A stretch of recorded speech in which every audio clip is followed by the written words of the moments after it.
Hello, so let's speak about the Blood Moon. I've tried for about 5 hours to see if there's any logic to this, and to be honest, there is a logic, but there is also not a logic. But before we do that, I just want to show you that also I picked a very good area.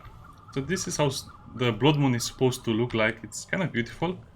And also let's see the reward for the Imperial Garden Blood Moon signal, or whatever you want to call it. I guess it's just a symbol on the floor, so this will open up when you get close to it. Some people reported this will not open, but I think it opens all the time, and it also has the reward. Now, that's a beautiful big red moon.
Okay, so that's one opened, and yeah, you're supposed to press this one only once.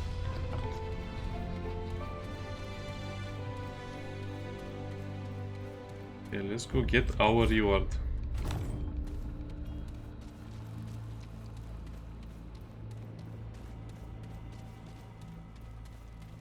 Again, the second lever.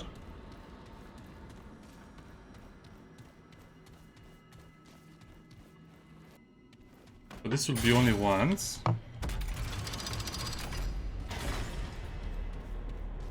This will be 4 times over here.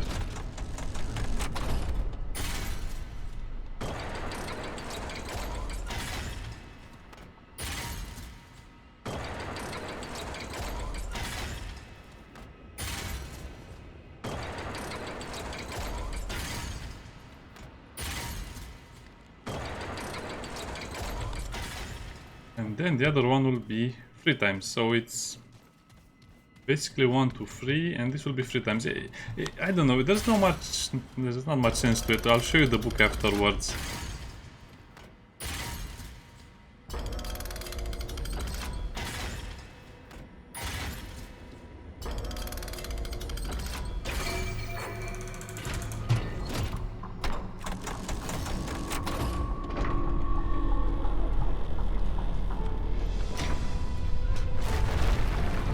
Also, we're here during a blood moon.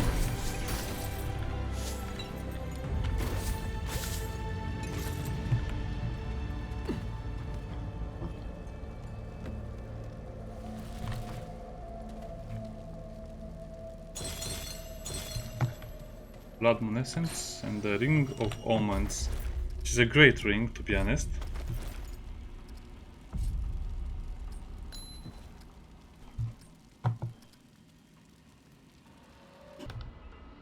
Okay, so for the final puzzle, it's still... So this is lever 1, that's number 2, and that's number 3. So this will be a much easier one.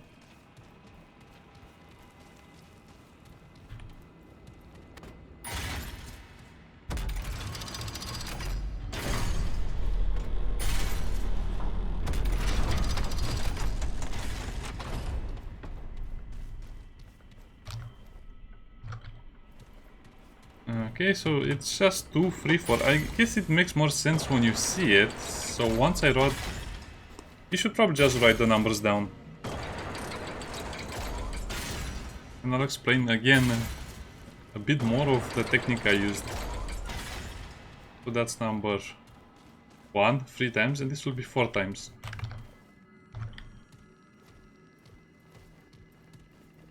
Yeah, I'm also a bit angry at the game because it took me so long to understand the Blood Moon mechanics. And I'll explain after this is done, and I'll show you my area and why I did it specifically like that. Because there's a big reason and a big sense to the madness.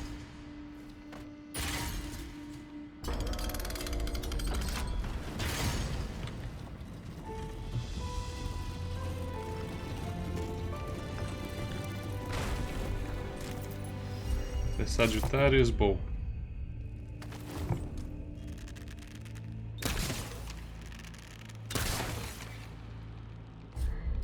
It's not a bad bow, but I think the crescent bow is the best one, especially because you can get more healing and more things out of it. Let's switch back.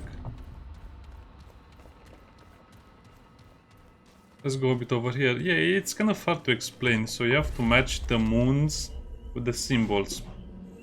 So the moon, the doe, the death, the ravager, the sun, the calamity. So this is how it shows you how to open this door. The blood moon door. And then the hope. So as you can see, you just, I don't know, I don't like riddles, but it's pretty easy to match the symbols if you just use the book, in case you don't want to, you know, cheat and you want to try and figure out for yourself.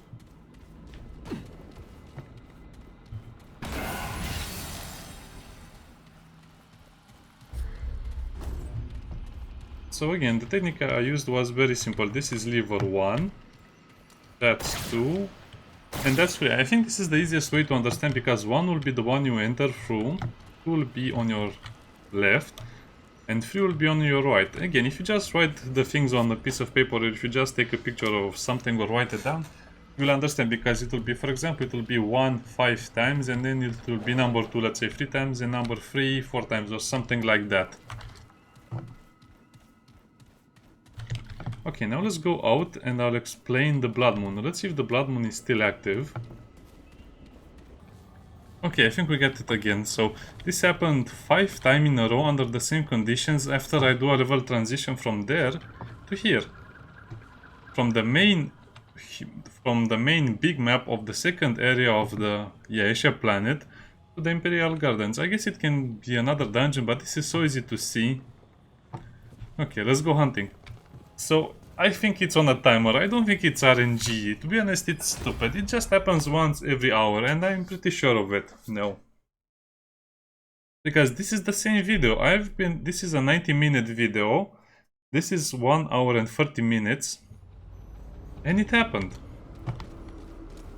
You can clearly see it over there. So most of the times it will spawn for me when I do a level transition. So not in this map, but on the other ones. It's over there. Okay, so let's see how many we can catch. I think you can get about 11. So let's see if we can get more. And this time we'll not go around the, we'll not reset the map again by doing a level transition. We'll just play until the end of the area, and then we'll go to another end of the map.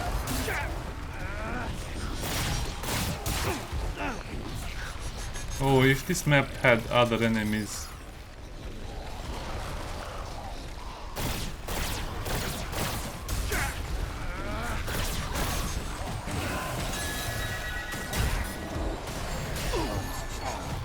Let's put down the turret, it's getting annoying.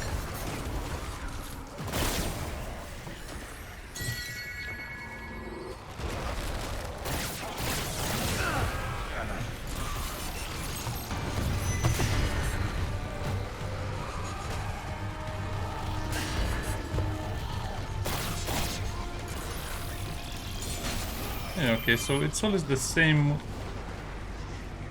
more or less the same amount of wisps.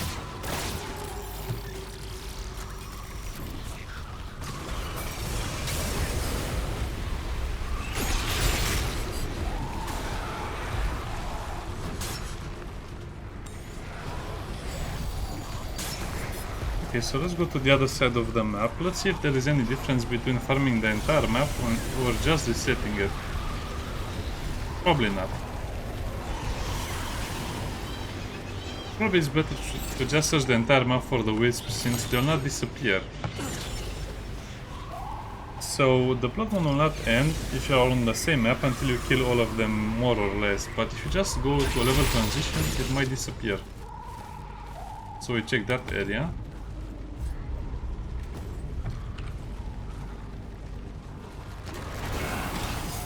And then let's go to the right. Because as you saw in the Imperial Garden, there were no wisps, at least no visible wisps. And that was also a much harder map to navigate and fight on. Oh, it's still the blood moon. Okay, so let's see if this is still going. Because I have a suspicion that the blood moon wisps are counted per number. So it's going to be around, let's say, 10 to 15 per blood moon. And after you kill that amount, they'll just not spawn anymore. But let's see. So still the blood moon, still the same area. Okay, this is it. Still the same strategy. But, well, nothing so far. Let's see. Oh, yeah. So, did the developers really... Oh, no. Okay. Okay, I take that back, so it's more or less science. I guess it just depends on how lucky you are.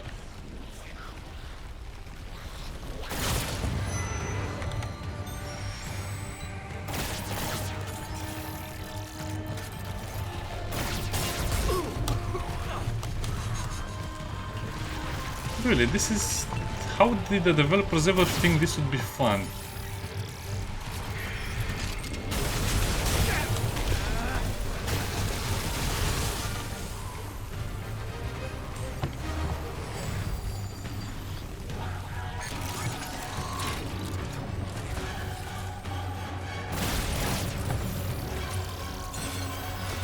Okay.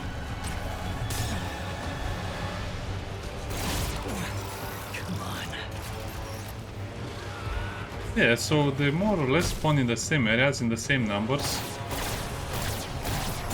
So you can either go from one side to the map, dungeon transition and come back, or you can just farm the entire map. It seems to be more or less the same. But they do seem to have areas where they spawn more. And also areas where they basically spawn nothing. Okay, so the blood moon is officially over. I think I could have gotten more than that, but I think this is more than enough, more than I had hoped for. So I was at 34. No, I think I was at 34, so I got 26. So this is the best method of farming it. Just have a straight map to one side to the other. Preferably both, but maybe that's the whole deal. If this map is open-ended and that other map is a little more closed and it's also a story dungeon, maybe it doesn't work as well. So anyway, the point is, as a conclusion and as a very short conclusion, finish the first map of Yaesha on campaign or adventure mode, and on the second map, after you do the transition dungeon, you'll always get a blood moon. That blood moon can be in the first 5 minutes or in the next 1 hour, but definitely it will happen on the big map, the one with Major. And on the big map, make sure you have a dungeon that goes something like this, a straight line as long as possible, connected to a dungeon that is 100% open, like the Imperial Gardens, and the other one, well, KLSS, I think it's closed. And this is where you'll find the most amount of wisp spawns, the blood moon wisps. And you can also go on the other sides of the map and farm as well, but that is not as efficient. So run through here, go through the transition, come back, go back. And you can get a lot more just by doing it like this. Even if you die, that's actually better sometimes, because if you go over here, kill everything, and then die, you reset over here. Go again, die over there. But I'm not sure if that's worth it, because it seems like if you die, the wisps don't spawn. So only if you do the level transition do they fully spawn. It looks like they will be more or less in the same area, so... Science. This is science, so if I want another blood moon again, I have to wait here for 1 hour. Exactly 1 hour. Maybe a little less, but it 100% works. See you next time. Bye bye.